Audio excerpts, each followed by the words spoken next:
Morire sul lavoro per il lavoro. In Veneto i dati dei primi 7 mesi sono drammatici. Rispetto ad un anno fa, infortuni mortali aumentati del 70%, 63 i decessi da gennaio a luglio. I sindacati dicono serve andare oltre lo slogan e i buoni propositi. Il servizio di Matteo Mattarelli. Morti sul lavoro in Veneto, strage senza fine, bilancio negativo quello offerto dall'Osservatorio Sicurezza sul lavoro Vega di Mestre. Solo nei primi 7 mesi del 2025 63 i decessi, 70% in più rispetto a un anno fa.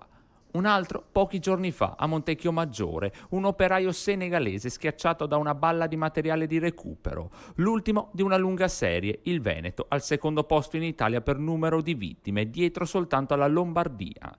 Per questo motivo la regione è posizionata in zona arancione, un'area in cui il rischio di morte sul lavoro è medio-alto.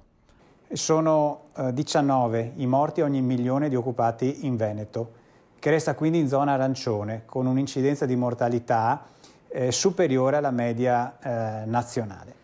Guardando alle province è Verona, la maglia nera con 16 vittime, seguono Padova e Vicenza, in coda Rovigo e Belluno. 2 lavoratori su 5 sono stranieri.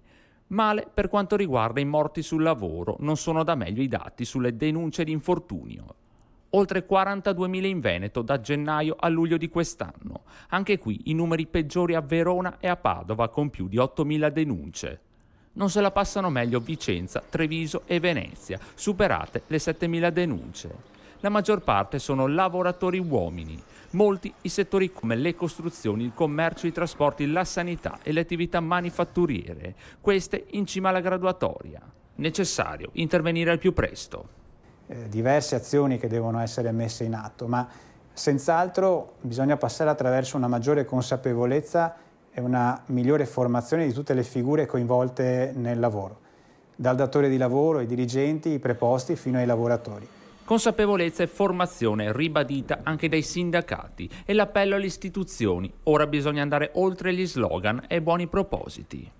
Così non si può più andare avanti. La politica, le istituzioni, le aziende si devono dare una scossa. Insieme a noi dobbiamo cambiare qualcosa. 0 morte sul lavoro non può essere uno slogan, è una cosa che deve arrivare a compimento.